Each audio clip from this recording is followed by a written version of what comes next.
আমি ব্যক্তিগতভাবে কিছুটা আতঙ্কিত থাকি ইদানিং কালে প্রেসের সঙ্গে কথা বলতে গিয়ে। কারণ হচ্ছে কোন প্রেস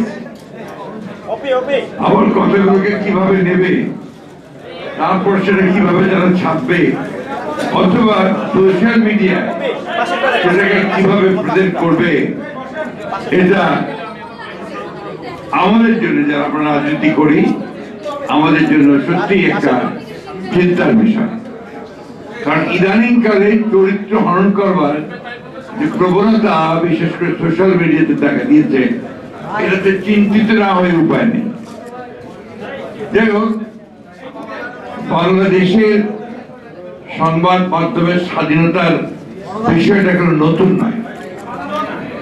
আমরা যারা বাংলাদেশের স্বাধীনতার পক্ষে কাজ করেছি সেই 60-এর দশক থেকে, তখন থেকে এই বিষয়টাকে সবচেয়ে সামনে এসেছে এবং পাক শাসকদের, পাকিস্তান শাসকদের বিরুদ্ধে সেই সময়েও আমরা কথা বলেছি, আন্দোলন করেছি, কাজ করেছি।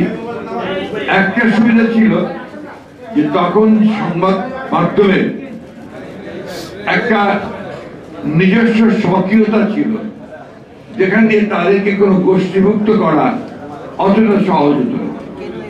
বরঞ্চ আমি যেটা বলতে চাই সেটা হচ্ছে তাদের সেই দেশপ্রেম, আন্তরিকতা এবং দায়িত্ববোধ আমার কাছে মনে হয়েছে যে অনেক উঁচু দরের ছিল। বর্তমান প্রেক্ষাপটে সংবাদপত্রের স্বাধীনতা নিঃসন্দেহে আগের চেয়ে বেড়েছে এবং আমি আজকে যেটা পত্রিকায় দেখলাম যে আন্তর্জাতিক আপনার মানদণ্ডে প্রায় 16% স্বাধীনতার ওটা বেড়েছে। সমস্যাটা দেখা দেয় তখনই যখন দেখি আমরা যে কোনো সংবাদ মাধ্যম গোষ্ঠী বলবো আজকাল, কারণ তো গোষ্ঠী হয়ে গেছে, তারা আরেকটা গোষ্ঠীকে আক্রমণ করে এবং বিভিন্ন ভাবে আক্রমণ করে। কোন জায়গায় দেখা যায় যে কোন রাজনৈতিক গোষ্ঠীও সেটার সঙ্গে যুক্ত হয় এবং বিভিন্ন রকম রাজনৈতিক কর্মসূচিও প্রদান করে।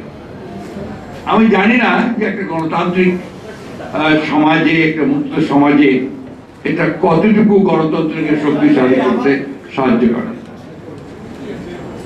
আমরা তো পুরনো মানুষ, আমরা গণতন্ত্র বলতে বুঝি যে সকল মানুষের কথা বলার স্বাধীনতা, তার ভোট দেওয়ার স্বাধীনতা,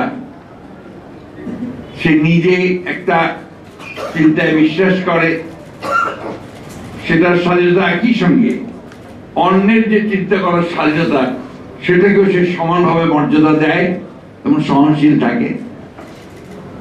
আমরা বুঝি যে সংবাদপত্রের স্বাধীনতা, সংবাদপত্র যা বলতে চাইবে, মাধ্যম যা বলতে চাইবে সেটাকে গ্রহণ করা বা পছন্দ না হলে সেটা সম্পর্কে কথা বলা সব ঠিক আছে, কিন্তু সেই সংবাদ প্রতিষ্ঠানকে উড়িয়ে দেওয়া, তার প্রতি আপনার মব জাস্টিস প্রয়োগ করার চেষ্টা করা, এগুলোকে অবশ্য আমরা আমাদের সেই পুরনো মানুষেরা আমরা গণতন্ত্রের মানদণ্ড হিসেবে দেখতে পারি না।